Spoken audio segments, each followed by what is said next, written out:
여러분, 이제 오늘 우리가 함께 나눌 하나님 말씀 보겠습니다. 에스겔 34장 10절부터 16절까지 기록되어 있는 말씀입니다.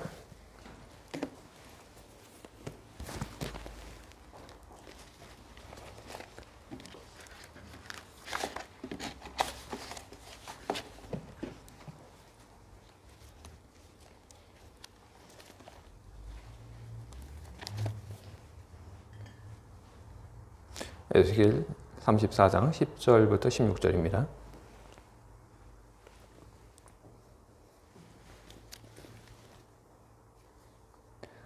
주 여호와께서 이같이 말씀하시되 내가 목자들을 대적하여 내 양떼를 그들의 손에서 찾으리니 목자들이 양을 먹이지 못할 뿐 아니라 그들이 다시는 자기도 먹이지 못할지라.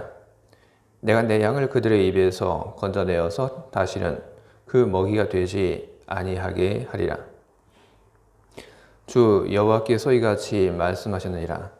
나 곧 내가 내 양을 찾고 찾되 목자가 양 가운데 있는 날에 양이 흩어졌으면 그 때를 찾는 것 같이 내가 내 양을 찾아서 흐리고 캄캄한 날에 그 흩어진 모든 곳에서 그것들을 건져낼지라.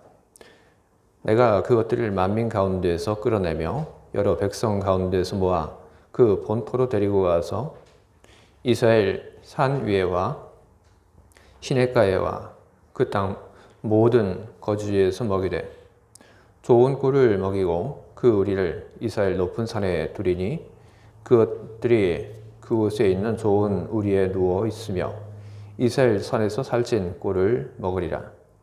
내가 친히 내 양의 목자가 되어 그것들을 누워있게 할지라. 주 여호와의 말씀이니라. 그 잃어버린 자를 내가 찾으며 쫓기는 자를 내가 돌아오게 하며 상한 자를 내가 싸매주며 병든 자를 내가 강하게 하려니와 살찐 자와 강한 자는 내가 없애고 정의대로 그것들을 먹이리라. 아멘.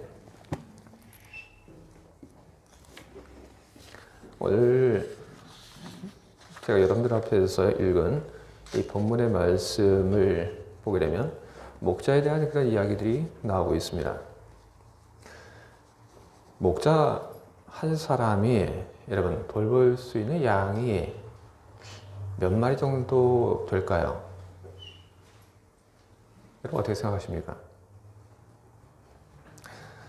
예수님의 비유 중에는 이 길 잃어버린 양에 대한 그런 비유가 있습니다.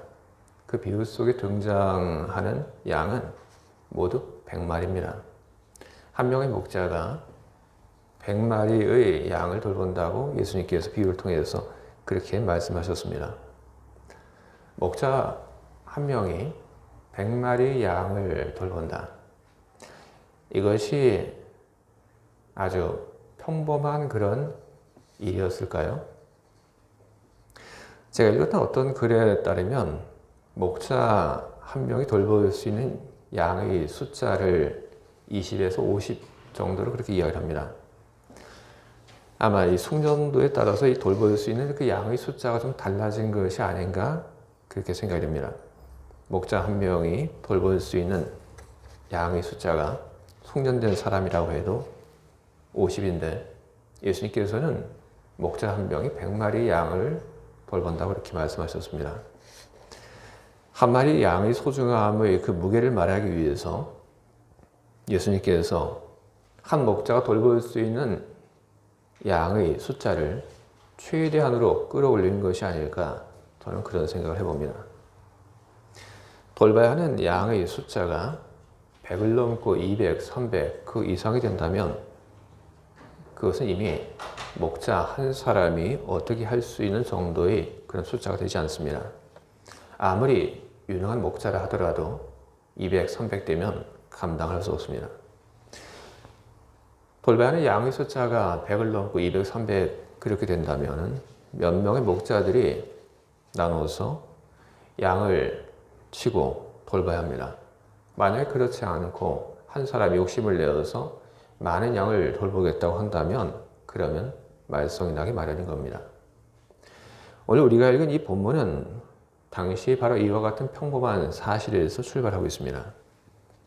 하나님께서 목자들을 책망하십니다. 수백 마리 양을 가지고 있던 주인이 그 양들을 여러 목자들에게 맡긴 것처럼 하나님께서 하나님의 양들을 여러 목자들에게 맡겼는데, 하나님의 양들을 맡긴 그 목자들이 양들을 제대로 돌보지 않아서 하나님의 양들이 상하게 되는 것에 대해서 분개하면서 하나님께서 말씀하십니다. 앞으로는 내가 직접 돌보겠다. 앞으로는 내 양에 대해서 내가 목자가 되겠다. 하나님께서 이런 말씀하시는 것을 들어보면서 저는 이런 생각을 해봅니다. 하나님께서 도대체 왜 직접 처음부터 양들을 돌보지 않으시고 왜 목자를 세우셨을까? 하나님도 무척 바쁘셨을까? 좀 그런 생각을 좀 해봅니다. 근데 그렇지는 않겠죠.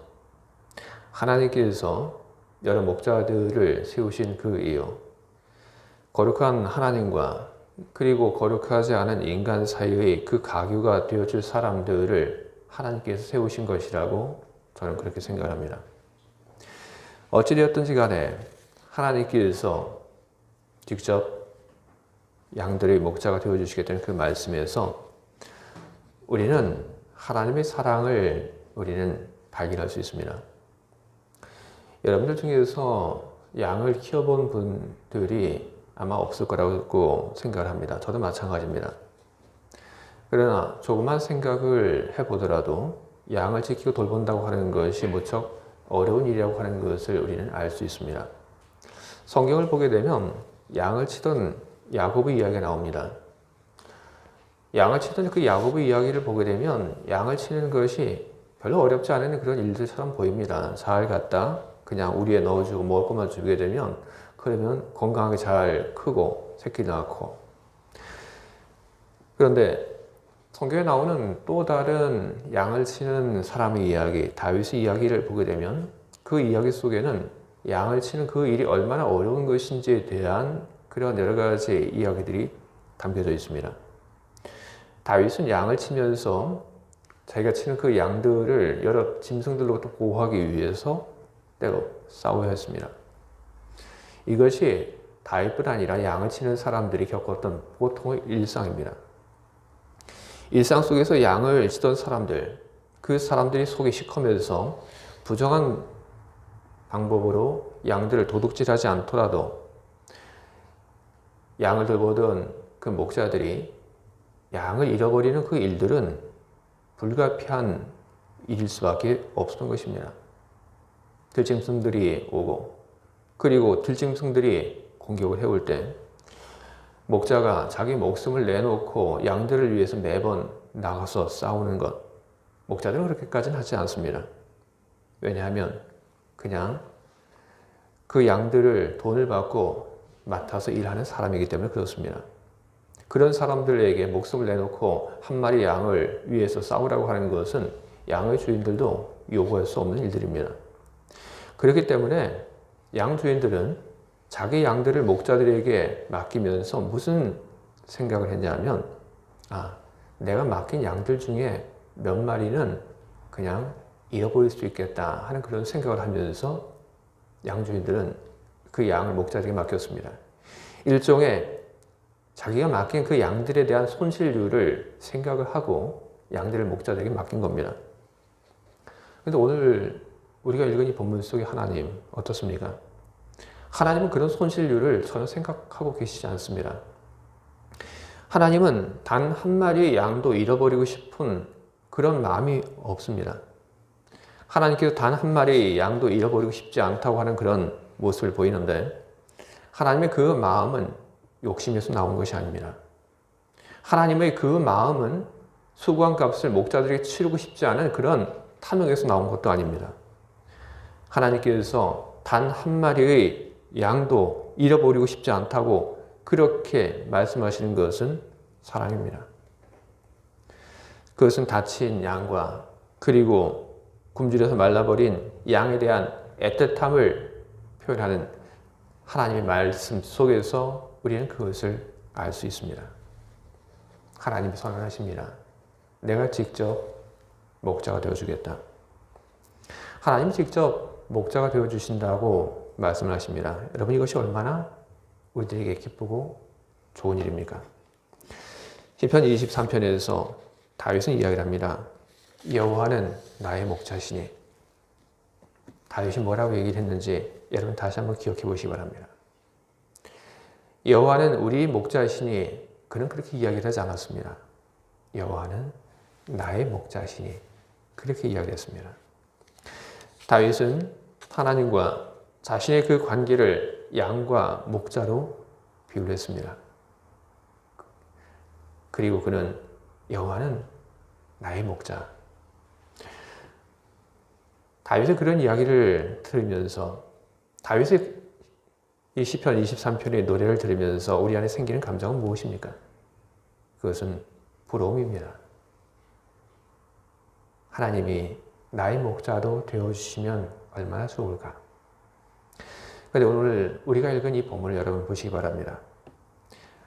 하나님이 에스겔 선지자가 살았던 그 시대의 히브리인들, 그리고 오늘 살고 있는 우리들, 바로 우리들이 목자가 되어주시겠다는 그 선언을 오늘 하고 계십니다. 오늘 하나님께서 이 에스겔서를 통해서 선언하시는 이 선언의 내용을 보게 되면 시편 23편의 내용과 똑같습니다. 그렇기 때문에 우리는 시편 23편의 그 노래가 더 이상 다윗, 그 사람만의 노래가 아니라 나의 노래도 된다는 그런 마음을 우리는 갖게 됩니다. 하나님께서는 우리 목자가 되어주십니다. 우리 목자 되시는 하나님, 우리를 위해서 어떤 일을 하시는지, 그리고 어떤 일을 하실 것인지에 대해서 하나님께서는 말씀하고 계십니다. 하나님은 하나님의 양들을 시냇가로 인도하시고 산이 푸른 풀밭으로 이끄실 것이라고 그렇게 말씀하셨습니다. 이 뜻은 뭘까요?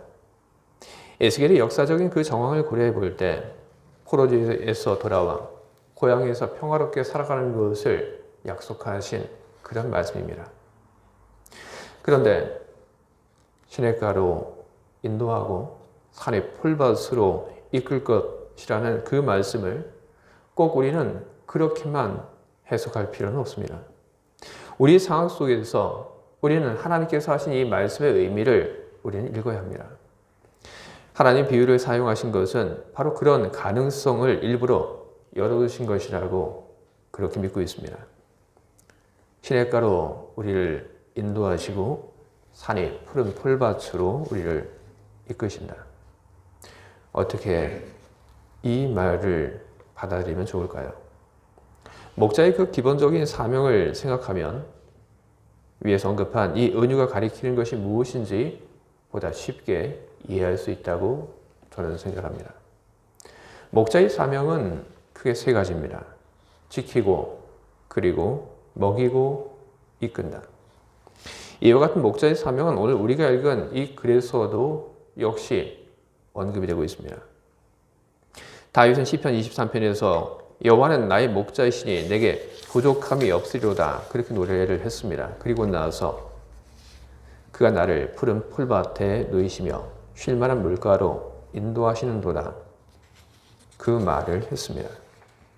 부족함을 채워주시는 목자에 대한 언급을 다윗은 한 것입니다.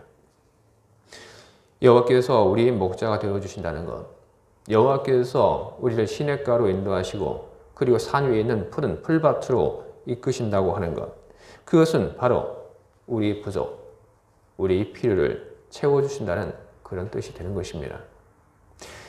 우리의 필요를 채워주신다는 것, 그리고 우리의 부족을 채워주신다는 것, 그것은 비단 영적인 것만을 이야기하고 있는 것은 아닙니다. 사람들은 자꾸 하나님을 영적인 세계만 머물게 하려고 합니다. 심지어 주기도문을 통해서 매번 일용할 양식을 구하는 그런 기도를 반복하면서도 하나님을 영적인 세계에만 머무시는 분으로 그렇게 만드는 사람들이 적지 않습니다. 그러나 하나님께서는 영적인 세계의 하나님이실 뿐 아니라 물질 세계의 하나님이시기도 한 것입니다. 하나님의 백성을, 하나님의 양들을 돌봄에 있어서 먹을 것, 입을 것, 쓸 것, 그것을 주신다는 이야기를 왜 우리는 하지 못하고 왜 우리는 다른 것만을 이야기를 하고 있습니까?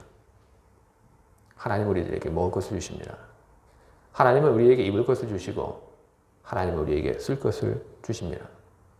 하나님께서 이것을 주시는데 왜 이런 것이 중요하다고 여기시며 하나님께서 이것을 채워주시는 것입니까? 메슬러의 욕구 이론이라고 하는 것이 있는데 여러분 중에서 아시는 분들이 적지 않을 거라고 생각합니다. 메슬러의 욕구 이론에 따르면 욕구에는 5단계가 있다고 합니다. 가장 기본적인 그런 욕구로부터 시작해서 한 단계 한 단계 더 높아지는 고차원적인 그런 욕구들이 있다고 합니다. 사람은 제일 먼저 이 기본적인 욕구에서부터 출발합니다. 그리고 사람이 자기가 가지고 있는 가장 기본적인 욕구가 채워지게 되면 그러면 또 다른 욕구에 대해서 사람은 눈을 뜨게 마련인 것입니다. 가장 아래의 욕구의 그 단계에서 그 다음의 욕구의 단계로 넘어가기 위해서 꼭 100%의 그런 욕구 충족이 필요한 것은 아닙니다. 어느 정도 내가 있는 그 단계의 그 욕구가 충족이 되게 되면 그러면 사람은 다음 단계의 욕구에 대해서 눈을 뜨고 다음 단계의 욕구에 대해서 갈망하는 그런 마음을 품습니다. 어느 정도 욕구가 채워져야 더 높은 욕망을 갖는다. 저는 이 메슬러의 욕구 이론이 맞는 말이라고 저는 생각합니다. 여러분 전도서를 여러분 생각해 보시기 바랍니다. 전도서 보게 되면 어떤 말들이 나옵니까? 전도서 보게 되면 이런 말들 많이 나옵니다. 헛되고 헛되다. 모든 것이 헛되다. 그런데 여러분 전도서에서 이것도 헛되고 저것도 헛되고 모든 것이 헛되다고 이야기한 이 사람은 어떤 사람입니까? 이 사람은 이것저것 다 해본 사람입니다. 맛있는 것도 먹어봤고 좋은 집에도 살아봤고 다 해본 사람입니다. 다 해본 사람이 실증나게 다 해보고 나서 지금 헛되다고 이야기를 하고 있는 것입니다. 이것도 해보고 저것도 해보고 그런 욕구들이 채워지게 되니까 또 다른 욕구, 더 높은 그 욕구에 대해서 눈을 뜨고 그것을 갈망하게 되는 것입니다. 전도서에서 그 사람이 찾은, 그 사람이 갈망하는 마지막 욕구는 무엇입니까? 하나님. 바로 영적인 욕구에 대해서 그 사람은 이야기를 하고 있는 것입니다. 만일 우리가 살면서 가장 기본적인 그런 욕구를 우리들이 채우지 못했다고 한다면 우리들은 다른 그 욕구에 대해서 더 높은 것에 대해서 눈을 제대로 돌릴 수 없습니다. 기본적인 그런 욕구들이 채워지지 않은 상태에서 영적인 것만을 이야기하고 그것만을 채우게 된다면 그러면 여러분 밑에가 비게 됩니다. 그러면 그 사람은 사실 위태위태하게 되는 겁니다. 하나님은 이런 우리를 아십니다. 이런 우리의 연약함을 알고 이런 필요를 갖고 사는 우리를 하나님 아십니다. 그래서 하나님께서는 우리의 물질적인 필요를 아시고 채워주십니다. 그리고 하나님께서는 물질적인 필요뿐 아니라 우리의 영적인 그 필요도 역시 아시고 그것을 채워주시는 그런 분이십니다. 또 하나님은 무엇을 하시는 분이십니까? 그분은 목자로서 우리에게 오셔서 우리의 길을 인도하시는 그런 분입니다. 우리는 때로 길을 잃어버립니다. 야곱이 길을 잃어버렸습니다. 다윗이 길을 잃어버렸습니다. 엘리야도 길을 잃어버렸습니다. 길을 잃어버려서 야곱은 예수를 속였습니다. 다윗이 길을 잃어버려서 우리아를 죽게 했습니다. 엘리야가 길을 잃어버려서 땅바닥에 주저앉았습니다. 사람은 때로 길을 잃어버립니다. 어떻게 살아야 하는지 사람이 길을 잃어버립니다. 사람의 도리를 잃어버립니다. 삶의 희망을 잃어버립니다. 하나님께서는 그런 우리를 찾아오십니다. 그리고 우리를 찾아오셔서 길을 잃어버린 우리에게 우리가 마땅히 가야 할 길들을 보이시고 그리고 우리를 이끌어 주십니다. 또 목자이신 하나님이 우리를 위해서 하시는 일은 무엇입니까? 우리를 지키시는 일을 하십니다. 우리 필요를 채우시고 그리고 길을 잃어버린 우리를 찾아오셔서 우리를 이끄시고 우리를 보호하시는 하나님, 그분은 우리 목자이십니다. 여호와는 나의 목자시다. 여러분, 그것은 나의 주장이 아닙니다. 여호와는 나의 목자시다. 그것은 하나님의 약속인 것입니다. 힘들 때, 그리고 길을 잃어버렸을 때, 위험할 때, 하나님은 하나님 목자라고 하는 그 말을 통해서 우리들에게 나에게 기대라, 그렇게 이야기를 하고 계십니다. 우리가 지금 당장 힘들지 않더라도, 우리가 지금 당장 길을 잃어버리지 않았더라도, 우리가 지금 당장 생명의 위험을 겪고 있지 않더라도 내가 기댈 분이 있다고 하는 것, 그것이 얼마나 우리들에게 힘이 되고 그리고 안심이 되는 것입니까? 곤란 속에 있는 나, 어둠 속에 있는 나, 힘든 중에 있는 나는 결국 혼자가 아닙니다. 하나님은 내가 너의 목자, 그것을 잊지 말라고 나에게 기대라, 그렇게 말씀하고 계십니다. 여러분, 우리들이 힘들고 어려울 때 우리가 혼자가 아니라고 하는 것을 우리는 늘 명심해야 할 것입니다. 여러분, 하나님께 기대시는 그런 분이 되시길 바랍니다. 하나님은 우리를 밀쳐내지 않으십니다. 하나님은 하나님께 기대는 우리를 하나님은 받아주시고 그리고 우리가 기댈 수 있는 그런 분이 되어주십니다. 힘들고 어려울 때 하나님께서 나를 위해서 도와주실 것이라고 하는 그 믿음을 가지고 하나님의 도움을 기다리는 우리가 되길 바랍니다. 그리고 정말로 기다릴 수 없는 그런 절박함이 있다고 한다면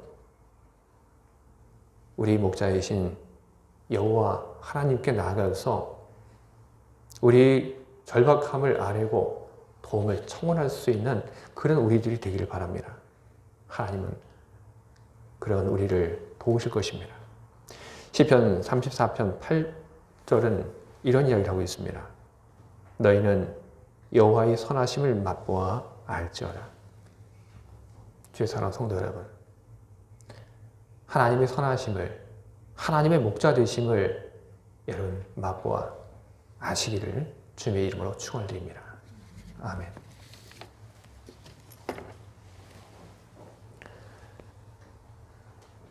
하나님, 여호와 하나님께서 우리 목자가 되어주신다는 말을 오늘 우리가 듣습니다. 여호와 하나님께서 우리들의 목자가 되어주신다는 이 말이 얼마나 우리들에게 좋은지요. 하나님께서 우리 목자가 되어주시니 우리들에게 부족한 것이 무엇이 있겠으며 우리가 아쉬운 것이 무엇이 있겠습니까?